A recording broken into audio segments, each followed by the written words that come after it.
At one point, my father told me, we're going to start doing business with a man from Egypt. He said, and this man is from Cairo, Egypt. I said, oh, this is good.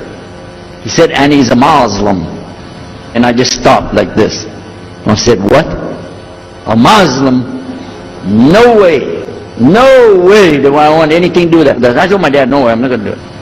And he insisted. He said, I want you to meet this man. He's very nice. He said, I want you just to meet him. I said, all right, I'll do it for you, but I'm going to do it my way. I'm going to go to church. And it's going to be on Sunday. When I come out of the church, I'm going to have my Bible under my arm. I'm going to have the salib. I used to carry a big cross. I'm going to have my cross with me. And I'm going to have my hat that says, Jesus is Lord.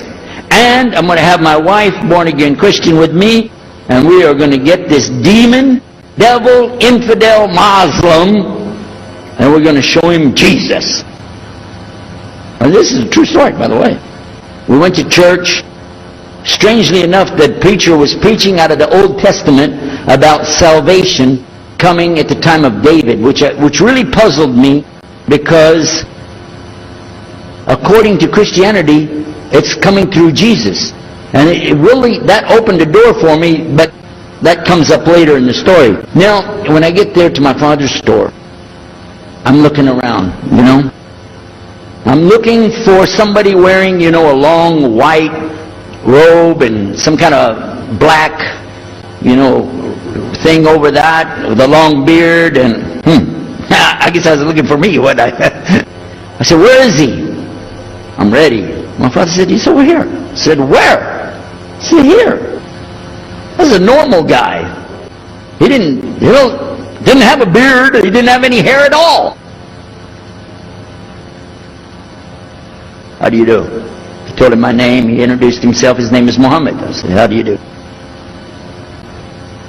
After the niceties of hello, how are you, how's everything, I said, do you believe in God? He said, yes. Oh yeah? Sure. He said, yeah. Abraham? Yeah. What about David and Suleiman? He said, yeah. So when I meet this man, I'm impressed that he's believing these things, but I thought maybe he's just saying it. So I even asked him, what about Jesus? Because I thought maybe they're kind of, first I thought Muslims were like Hindus. That was first. And then when he said he believed in some of the things of the Bible, I said, okay, maybe they're like Jews.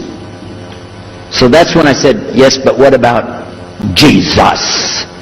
Do you believe in Jesus? And he said, yes. I said, okay, wait a minute. This is going to be easy. I can convert this guy. And in fact, I took him immediately out to have tea together. We sit together, drink tea, talk a little while. And I started trying to preach to him right away. And he sat there. Okay. He's a graduate of Allah's heart. And he's like this. During Ramadan, some of his friends that he was staying with, they had to move their apartment around or something. And he was going to go stay in the masjid for itikaf in Ramadan. It's normal. We didn't understand. I thought he has nowhere to go. And I told my dad, this man has nowhere to go. And my dad said, no, he's got money. I said, no, he doesn't. Dad, I'm telling you, he has no place to go. I heard him say he's going to go live in the mosque. So I said, let me offer that he can stay at our place. And my dad said, no, you don't do that. That's not right. I said, no, I'm going to offer it to him. I went to him and I said, how would you like to come stay at our place? He said, no, I want to go and stay there. I want to stay in the mosque, and it's something good. I said, oh man, look at this poor man. Please come and stay in our house. And he said, no, I can't. I need to go stay over there. So I told him, listen, no. I want you to come and you can pay. You can pay money and stay with us. He said, how much? I said, $15 a week. Which in America is like nothing. And then he kind of hesitated. I said, and we'll pay for all the food. He said, okay. All right. So he came and stayed in our house. And I said, well, now that's good. I'll travel with him and go with him in places, and he'll see and he'll learn about Christianity. Over a period of time, I came to learn a lot of things. In fact, I tried to debate with him about many things, but he was so wise and well educated that he could see what I was doing and he would take it easy and let me win every debate. But if he wanted me to lose, I was going to lose. This was how well he can handle it. Now look, I have 2 visitors in my house. One is a Catholic priest, the other is a Muslim. And I'm thinking I can get the Catholic priest and convert him to be a Protestant. At the same time, I'm going to catch the Muslim and bring him over to Christianity. High aspirations. But it didn't work. Some strange things began to happen. We would sit around the table at night to discuss what is the Bible and what's the salvation. My father has a Bible. It's called King James Version. But I work out of a different one that I've had since 1953. It's called the Revised Standard Version. So I began to preach out of mine, which doesn't match. And my father said, no, it's this way. I said, no, it's this way. Now my wife comes up with her Bible from Jimmy Swaggart. It's called the Good News for Modern Man. The Catholic priest, he's got another Bible. And I never even knew about this subject until then. And he's saying this, and I'm saying that. My father's saying something else. My wife's on something else. And all the time, Muhammad the Muslim is sitting over there like this. So we asked him, I guess it was me, I asked him, I said, well, how many versions of your book, your Quran, do you have? He said, the Quran has no versions. There's only one. It's original. It's in the Arabic language. This is the book that has no doubt. Hudal al-Muttaqin. It's guidance for those who have taqwa for Allah. So when he's telling us that the Quran is one, I'm going, huh? And it's in the original language. We still have it. You know what I was thinking? He's lying.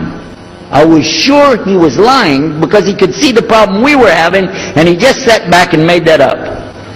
But I don't know Arabic at that stage, so I don't know what to say. You know, maybe, I don't know. And he left it at that. He didn't try to preach. But it put a big doubt in my mind now about, we got all these books, he's got one, and la rayba fi, no doubt in it. So another time we had another discussion that came up. Now this time I went to the other preacher who had the cross. And I was asking him, I want to be able to explain the Trinity.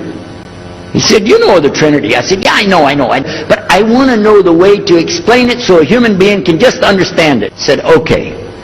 It's like an apple. Just take an apple. The apple has a shell around the outside, the skin. Inside is the meat. Inside of that is the seeds. Okay? 3 things, 1 apple, that's the way. I start going back, I'm going to tell this Muslim about the Trinity. But on the way, I remember his arguing with me, his way of debating with me. I said, no, he's going to tear me apart.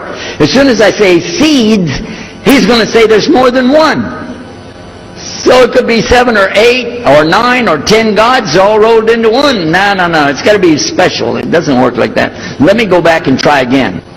So I went back to him. I said, what if he says there's more than one seed in there? He said, okay. He said, okay. Forget the apple. I said, okay. It's like the babe, the egg. Use the egg. The egg has a shell. Inside of the egg is the white. Inside of the white is the yellow. 3, 1 egg. That's it. That's good to go. Now I start going home again, and it hit me. Wait a minute. The egg could have a double yolk. God becomes 4, just like that. I'm not going to ask him again. So at the market one day, I saw a man, and I was talking to him because I was listening to some things that Muhammad had told us about the belief in Islam. Allah is one. And so I was telling this guy, you know, I got some doubts about the Trinity. He said, you a preacher, you have doubts? I said, yeah, it doesn't make any sense. It doesn't make any sense. How could 3 be 1? He said, okay, look. You see me? I'm one man. I said, yeah. See my wife? Yeah. It's one person. Yeah. See my son? Yeah. 3. 1. One family. It's the family of God. Use that. I said, there you go. The family of God. You don't get very far on that one, and you realize right away they could have another kid just like that. But worse, they could get a divorce. You want a God that can get a divorce? Huh? So we ask Muhammad, we say, okay, what do you say about God? What do you think he said? أعوذ بالله من الشيطان الرجيم بسم الله الرحمن الرحيم قل هو الله أحد الله الصمد lam yalid, wa lam yulad, wa lam yakulhu kufuwan ahad. Boy, that's exactly what I already think, but I can't admit that. But I could see for sure God is only one, and that, so I totally forget the Trinity thing. My dad never did believe it anyway, so he had no problem with it. The priest asks the Muslim, can I go to your church with you? The mosque.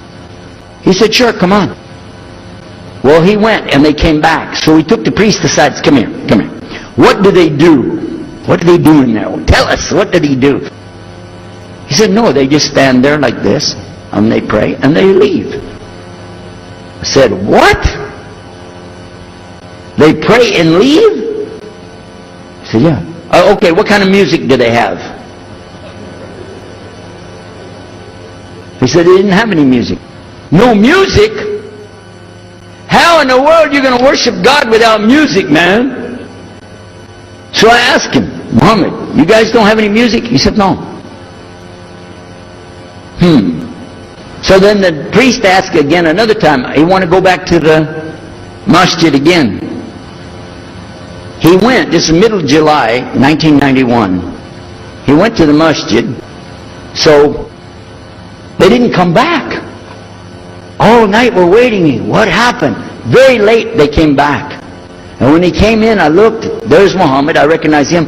Who's the guy with him, though? He's wearing a white jalabiyah, white dress like this.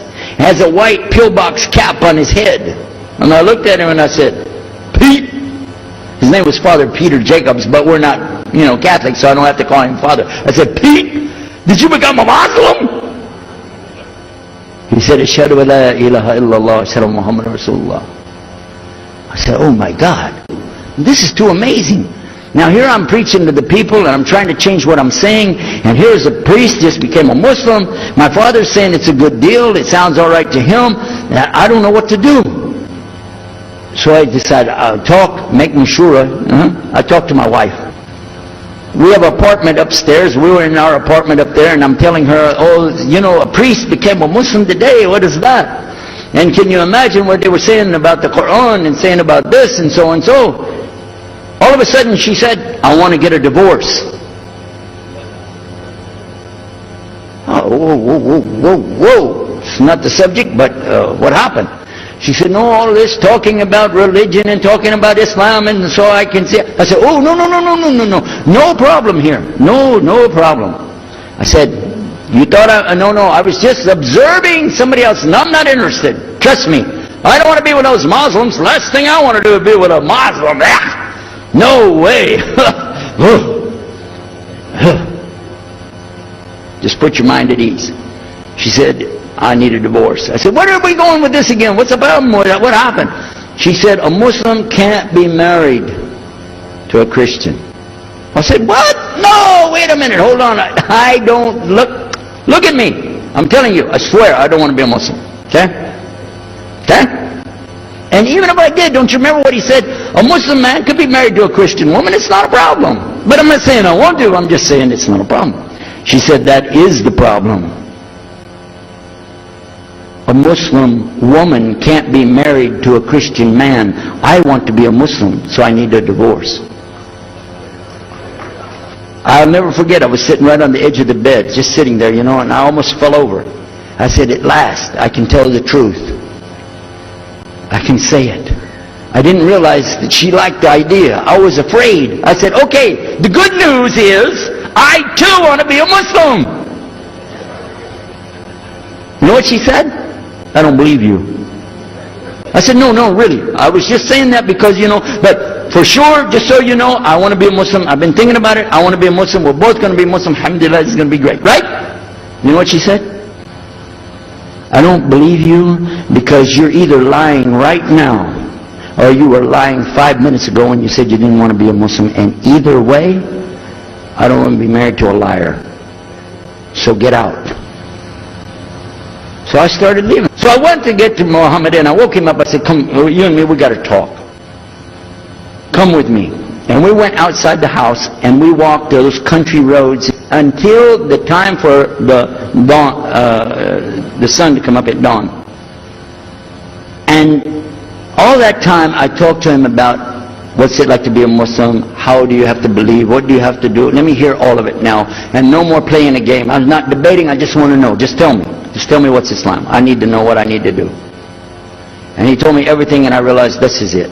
I got to make a decision. This is a big deal though. And he told me, okay, this is up to you. You have to go make a choice for yourself. I can't help you. I said, oh my God. So when he was praying Fajr, I decided, I've been watching this man praying this direction with his head on the ground. It's so beautiful to see a man humble himself, put his head on the ground to the Rabbil Alameen. Let me try that. So I sneaked off somewhere where nobody could see me, illallah. And then I found a place, a board there, and I bowed down on the ground, and I put my head down on the ground on that board there. And by the way, I'm pretty good at speaking, especially in prayers. I used to make so long a prayer, they wouldn't let me say the prayer at Thanksgiving because the food would be cold. Okay? So, but I put my head on the ground, and only these words came, no more words, just this. Oh God, guide me. That's it. And I was thinking, well, I got to say more than that. Nothing. Oh God, if you're there, guide me. That's it. I talked to my wife, I talked to my father, I made a bath, and at 10 o'clock that morning, I went in front of this man named Muhammad and this new man named Yahya, who used to be the priest, and I said, Ashhadu an la ilaha illallah wa ashhadu anna Muhammad Rasulullah. Immediately after that, my wife did her shahada. Ashhadu an la ilaha illallah, ashhadu anna Muhammad Rasulullah. A few months later, my father did his shahada. Ashhadu an la ilaha illallah, ashhadu anna Muhammad Rasulullah. Step by step by step, we saw so many people enter into Islam. We wanted to tell the whole world what is Islam. We wanted everybody to know the real Islam. I said, how could this escape our knowledge? How could we not know about this great and wonderful thing called Islam?